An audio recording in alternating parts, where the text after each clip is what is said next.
about everything. They know a little bit about everything, and not a lot of it about something. If you're following me, so it's a good thing and a bad thing, because you want worldly people. You want people who are willing to talk about other things, you know, not just, let's say, for example, video games or Legos, but you also want them to know a lot about it too, because, you know, you want to have an in-depth conversation. I like having in-depth conversations with people about different things. Politics, for one, is always fun. With family, too, that gets even more exciting. Except when people get pissed and freaking dinner gets ruined, and Thanksgiving is never the same because of it. But you know what I'm saying? It's really, you know, it's fun and exciting. And, worldly people are nice, but also in-depth conversations are nice too. So if you're a worldly guy that knows everything about anything, and you know a lot about it, well then you should just go on Who Wants to Be a Millionaire, and then just claim your $1 million, and then we don't have to be friends anymore, because now you're too good for me, with your $1 million. What are we doing here? Ah, yes, of course. Put that bad boy right in there. So, worldly people are nice, and worldly people are fine, but you guys and stop being so worldly and focus more on one thing. But again, if your main thing you do on this earth, remember, I'm not going to tell you what to do, and no one should tell you what to do, unless of course it's a guidance counselor, in which they don't even know what the hell they're doing. I'm telling you, I've been to guidance counselors in my school, and sometimes I get more confused when I leave them. Although I've actually, the one I was seeing recently, it's like therapist. Well, I saw this one therapist recently, and he called me depressed, and I saw this other one, he said I was psychotic, and another one called me a sociopath, so I'm gonna go with the third one. But you know, it's the one guy I was seeing, because when you switch majors around and you when you finally pick a major and whatnot, you see different counselors. But the last one I saw, he was actually really good, and he knew what he was doing. It seemed like he enjoyed his job, and it seemed as if he really cared about the students that were under him. So he was really cool. I gotta go back and get another appointment with the guy, just because I gotta follow up on schedule I made out. Schedules in college are annoying as hell to make out. They're really, I don't know. I made my schedule for this semester coming up in 2 or 3 weeks. I made it back in October. Yeah, I know, that far ahead. It's ridiculous that you're gonna plan 4 months ahead. What if I change my mind in 4 months? What if I don't want to do that in 4 months? 4 months is a long time. Hell, I don't even know what I want for dinner right now, and you guys make me pick a class I'm gonna be in for 5 months, 4 months into the future? I don't know. Then again, college promotes conformity. You can't really, at least with my college, you really can't pick what you wanna learn or study. I mean, granted, if it's your major, yeah, you can. But when it comes to like general education classes, you maybe get like 4 to pick. Out of everything you're gonna do, in 4 years, you get maybe 4 classes that you can pick to kind of like, okay, I'm also interested in this. Let me explore the area, and that's all you get. You know, everything else, you gotta fulfill the general education requirements, the gen ed classes, your major requirements, and say you brought credits into your college from high school, if they were AP classes or college credit classes, those usually just eat up your free electives. So literally, you go to college just to not even explore or find yourself sometimes, but just get the degree. And I wish I had more time to really try and explore myself. And that's why I like doing the YouTube, like I said last time. It allows me to identify myself, but it doesn't allow me to grow myself. Yeah, grow myself in a channel sense, but not as an individual sense. Don't get me wrong. Sometimes, I mean, most of the comments I read, sometimes they're childish, which, alright, it's gonna happen to the internet, but sometimes you really get some people who actually care about leaving a comment, and I'm like, holy shit, this guy's good. And you read it, and you write him a comment back, and then you guys have a little exchange going on, and you get yourself a little pen pal. And that happens sometimes. Not often.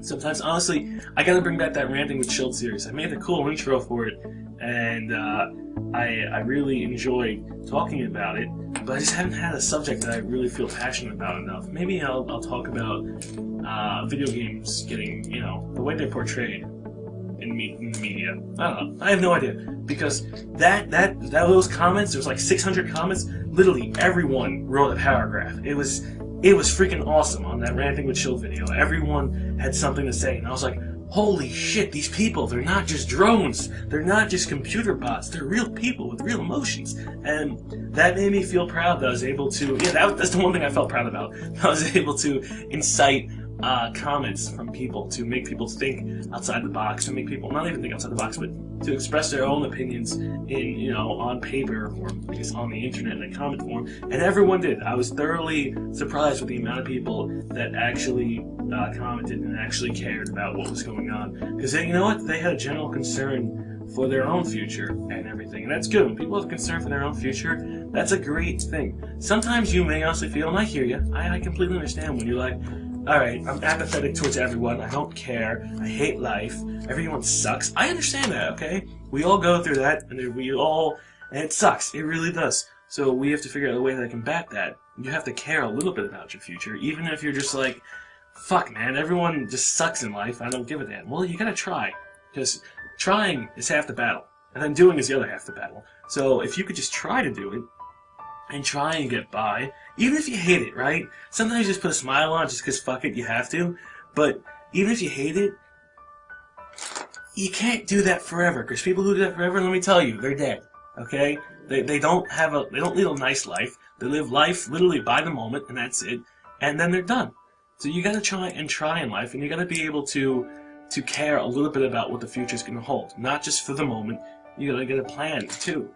And again, this could be like me just talking to you like blah blah blah blah blah when you're telling me to plan.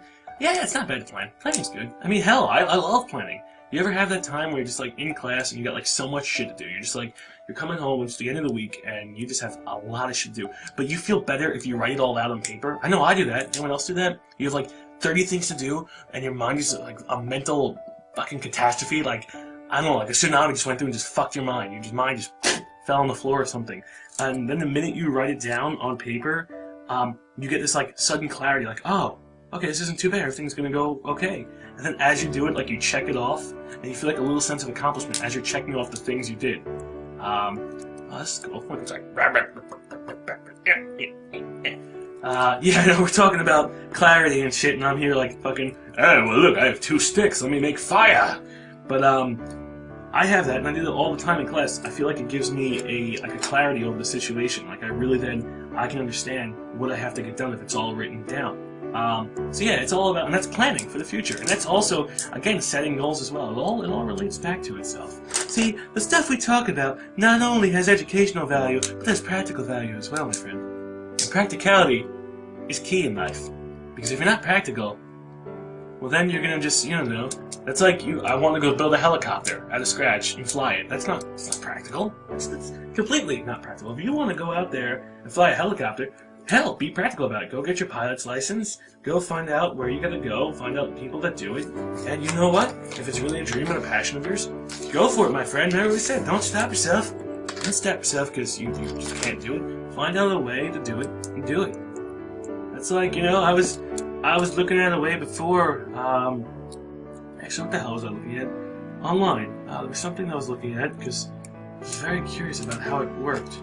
Oh yeah, no, it wasn't. I got into, I don't know what it was, but I was very curious about everything that happened in the Vietnam War, and I just started reading and learning about it, and, it was just a sudden interest all of a sudden. It was just peaked. And then I ended up buying that thing on DVD, the History Channel on Vietnam. And I just had an interesting thing, and I just wanted to learn about it, and I wasn't gonna let someone be like, oh, well, you can't learn about this, you can't do this. Again, this is small scale. I mean, okay, if you want to learn about the Vietnam War, go ahead, no one's gonna stop you. It's a big difference than if you want to go fly a plane. But the same idea exists. If it's something you want to do, don't let someone stop you. If there's no reason why they should. Granted, it's like, alright, I want to go out there and I want to murder everyone. Okay, no, hopefully someone will stop you. That's bad. No, don't do that. As long as it doesn't affect anyone else, go for it. That's my other motto in life. Do what you gotta do. Do what you want to do. And as long as it doesn't affect anyone else, I have no problem with it. It's the same thing I always thought about religion as well. Religion doesn't affect anyone else. It may, unless it gets to a point where it's like warping your mind and you just like, you feel as if you have to act out everything the different books say, word for word. Unless that's happening and that affects other people, then maybe religion isn't for you. Maybe you're just a little too crazy. But other than that, it's your life, not my life. Wait, I had to build this 3 times? The fuck? I gotta go through this again? Oh, come on. I was like, alright, I got 1 done, and now I want 3 more. I guess we're gonna rewind this shit.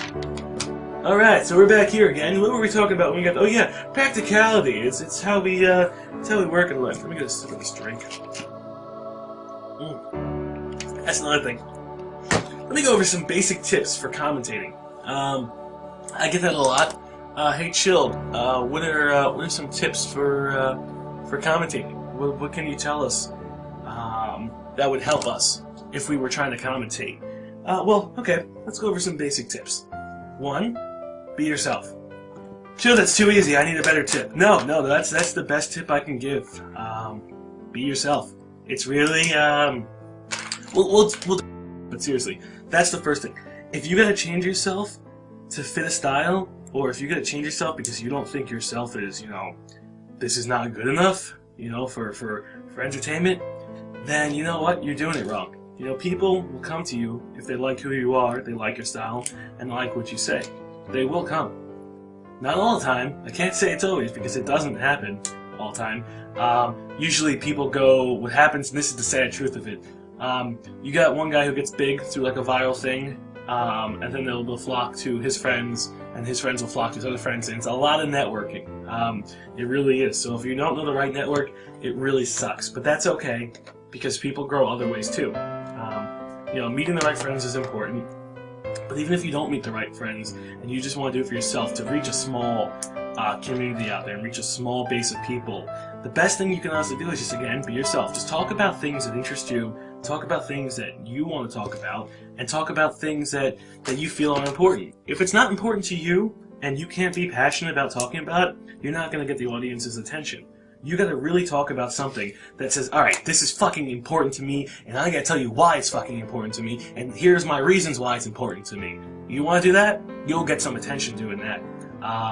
But then again, some people, they just wanna relax and everything. They just wanna chill and relax. So if you also have that attitude where it's just like, hey, let's just have a good time, we're going in there for a good time, you could do that as well. I feel like I really have like a twofold stance. When I do the Minecraft stuff, when I don't do story games. If I do story games, the story flows with me.